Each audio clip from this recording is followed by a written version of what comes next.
In the sleepy village of Greenhollow, nestled between rolling hills and whispering wheat fields, lived Elmer Tuttle, known far and wide as the laziest farmer in the county.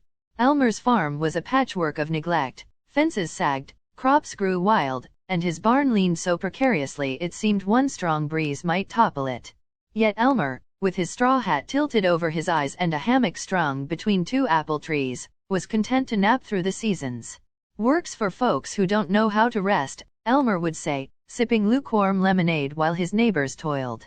His fields produced just enough to keep him fed, mostly because nature was kinder than it had any right to be.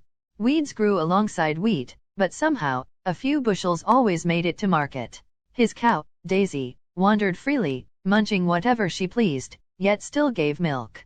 The village whispered that Elmer was either cursed with luck or blessed with laziness so profound it bent the laws of the world. One spring, a drought crept into Greenhollow. Fields withered, streams shrank, and farmers worked dawn to dusk to save their crops. Except Elmer. He lay in his hammock, fanning himself with a tattered almanac, muttering, "Rain'll come when it's ready."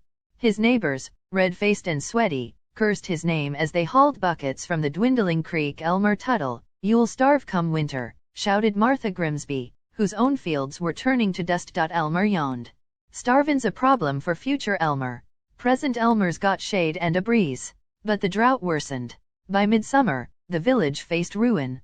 The mayor called a meeting in the town hall, where farmers argued over solutions, digging wells, diverting rivers, even praying for a miracle. Elmer, uninvited but present, lounged in the back, whittling a stick. "You got any ideas, Tuttle?" the mayor snapped, half in jest. Elmer scratched his chin. "Seems to me, y'all are fightin' the land. Maybe let it rest, like I do." The room erupted in laughter, then anger. "Rest? We'll rest when we're dead," cried Farmer Jenkins. But a stranger in the crowd, a wiry man with a weathered face, raised a hand. He was a wanderer, passing through, who claimed to know the ways of the earth. "Tuttle's got a point," the stranger said. "Overworkin' the soil in a drought kills it faster. Let some fields lie fallow, rotate what's left, and dig shallow trenches to trap what water falls." The farmers scoffed, but desperation made them listen. They tried the stranger's plan, letting half their fields rest while tending the rest with care. Elmer, of course, did nothing. His fields were already resting.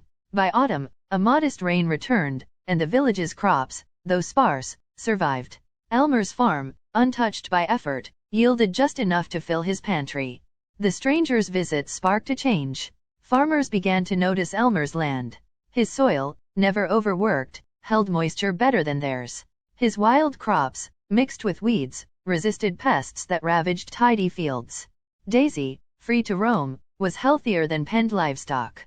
Whispers turned to questions. Was Elmer lazy or clever? One evening, Martha Grimsby marched to Elmer's farm, hands on hips. "Tuttle, how's your land doin'? Better than mine."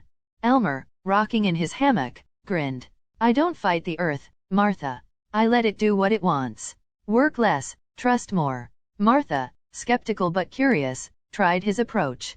She left a field fallow, stopped weeding obsessively, and let her chickens roam.